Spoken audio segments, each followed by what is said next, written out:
Hey everybody, I'm here on Parliament Hill. I'm here with Alex Schadenburg of the Euthanasia Prevention Coalition. Alex, we've been able to be partaking in a small rally here on Parliament Hill. Can you explain a little bit why we were here?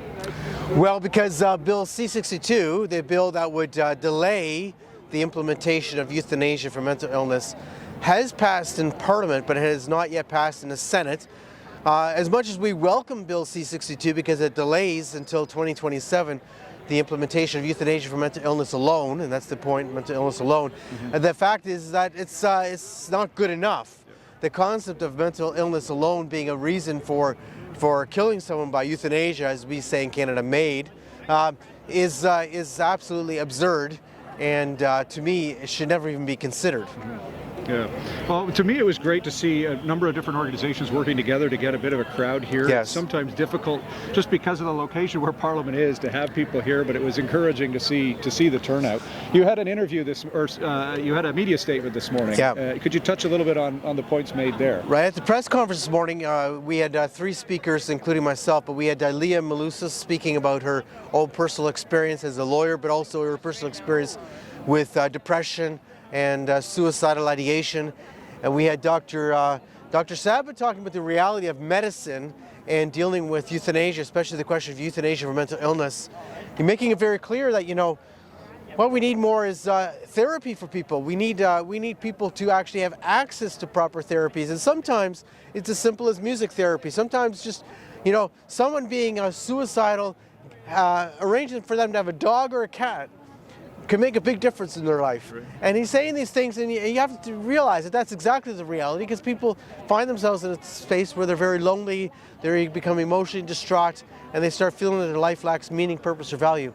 Ed Fast, he spoke exactly about his bill, Bill C-314, which would have reversed this completely, this euthanasia for mental illness. And the fact that, we need to be committed to this concept, that this is a nice step, but it's not going to get us there. But he also talked about where Canada's gone. And he said, he was talking about the fact that now we have Canadians who are living in poverty, people who are, homeless, and that these people are also being approved for euthanasia.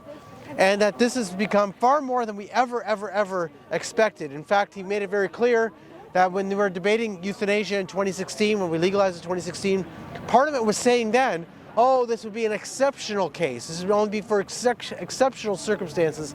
And of course, it's been normalized since. So, the fact of it is that this is far from exceptional, and we need to reverse this trend very much so. But of course, as you know and I know, that's going to take a different government. The government of the man with the nice hair is not exactly on our side on these things. And in fact, I'm actually very surprised that he's actually backed off from the euthanasia for mental illness, knowing that he already knew that the experts, the psychiatrists were all saying, we can't do this, it doesn't make sense, and yet he was still pushing it. One other thing I want to say, we're in a crisis in Canada if you think about this with euthanasia. We now have euthanasia for people, and it's based on having an irremediable medical condition. That's essentially what it means. I know there's other things within the law, but being 18, suffering, well, I can't define suffering, Colin, and if you tell me you're suffering, I can't tell you you're not, so that's totally subjective. But having an irremediable medical condition, which is exactly what it's come down to now, means that we're killing people with disabilities and chronic conditions, and they all qualify. Well, considering what we're going on, what's happening in Canada, with our social crisis, our economic crisis, our crisis of abandonment within the culture, this is a very concerning thing, because euthanasia in this situation will only go up unless we can reverse this. That's right. There's a culture of death in our country that we need to start working on. And the biggest thing is we haven't even defined these things. So people say, oh, Alex, come on. No, we haven't even defined what it means to have an irremediable medical condition. I'm not even saying I would ever support such a thing, because of course I wouldn't. I don't believe in killing people, but I mean, that's ridiculous. So one doctor would consider your suffering to be appropriate, and the next doctor would say, of course, Colin, that doesn't make sense. And yet, because the one doctor would support it and the next friend of his would sign off, you'd be dead. And that's what we have in Canada. It's absurd, but that's where we're at. We've gone further than the Netherlands, we've gone further than Belgium, and we did it very fast. To me, that's very sad.